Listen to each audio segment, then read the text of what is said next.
Have you ever walked into a restaurant in the morning and found a delicious breakfast menu, only to visit the same restaurant at dinner and discover an entirely different selection of dishes? Or have you noticed that some restaurants serve only burgers and fries, while others offer hundreds of dishes from different cuisines? Well, none of this happens by chance. Every successful restaurant carefully designs its menu based on how it operates. Let's find out how. Operations hours. The first thing every restaurant considers while planning its menu is its operating hours. Think about it. If a restaurant is open from 7 a.m. until 11 p.m., it cannot serve the same menu throughout the day. Breakfast customers have completely different expectations from dinner guests. In the morning, people usually prefer light and quick meals. During lunch, office workers often look for fast service because they're short on time. Many restaurants even create special business lunch menus to serve guests quickly. But dinner is a different story. Most guests are relaxed. They're spending time with family or friends. They're in no hurry, so restaurants can offer a wider variety of dishes and a more enjoyable dining experience. Evening snack menus are also planned carefully. They usually include dishes that appeal to people of all age groups, along with a wide selection of refreshing non-alcoholic beverages. Some restaurants even stop serving snacks during busy lunch and dinner hours. Why? Because preparing snacks at peak time may slow down the kitchen and reduce the sale of more profitable main course dishes. That's why restaurants also inform guests about the availability timings of different menu items. Type of operation. The next factor is the type of restaurant itself. Every restaurant has a different concept. An ice cream parlor doesn't need butter chicken on its menu. A coffee shop doesn't require 100 varieties of curries. A fast food outlet focuses on speed and convenience. A salad bar focuses on healthy eating. A specialty restaurant highlights one particular cuisine.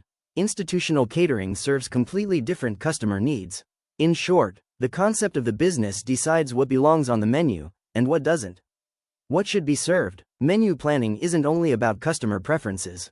It also depends on the restaurant's policies. Some establishments may choose not to serve beef. Others may avoid pork. Some restaurants serve only vegetarian food. Others may refuse to use genetically modified ingredients.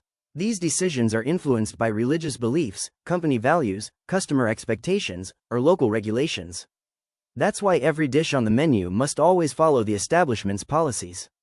Production process. Now let's move inside the kitchen.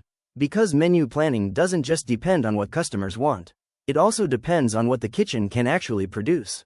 Different restaurants follow different production systems. Some prepare everything fresh. Some use centralized production. Others follow cook-chill, cook-freeze, or even sous vide techniques. Each production method has its own advantages and limitations. For example, if a restaurant uses the cook-freeze system, the dishes must maintain their quality even after freezing and reheating. Otherwise, customer satisfaction will suffer. Another important consideration is balancing the workload in the kitchen. Imagine a multi-cuisine restaurant where almost every guest orders Indian food, but very few order Chinese dishes. The Indian kitchen becomes overloaded while the Chinese section remains idle. A well-planned menu helps distribute the workload more efficiently and keeps the kitchen running smoothly. Use of convenience products. Modern restaurants also rely on convenience products. These are ingredients that are already partially or completely prepared before reaching the kitchen. For example, ginger garlic paste, korma paste, mayonnaise, sandwich spreads, finger chips, and many other ready-to-use products. Using these products can significantly reduce preparation time.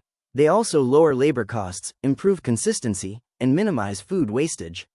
However, whether these products should be used depends entirely on the restaurant's quality standards and management policies. Style of service. Another important factor is how the food will be served. Because every style of service requires a different menu. A buffet menu is designed differently from an à la carte menu. A takeaway menu is very different from a fine dining silver service menu.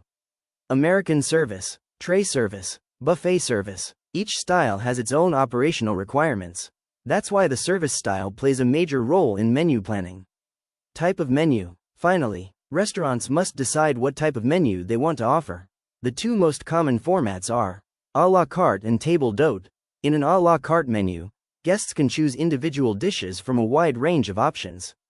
Every item is priced separately, giving customers maximum flexibility.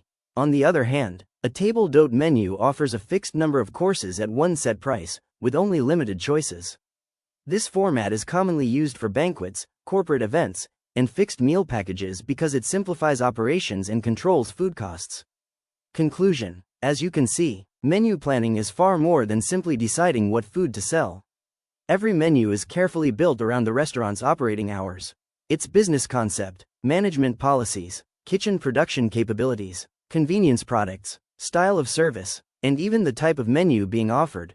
Because behind every successful restaurant, there isn't just a talented chef. There's a smart menu plan that keeps customers happy, operations efficient, and the business profitable. We end this video here. Thanks for watching. Please like, subscribe, and share.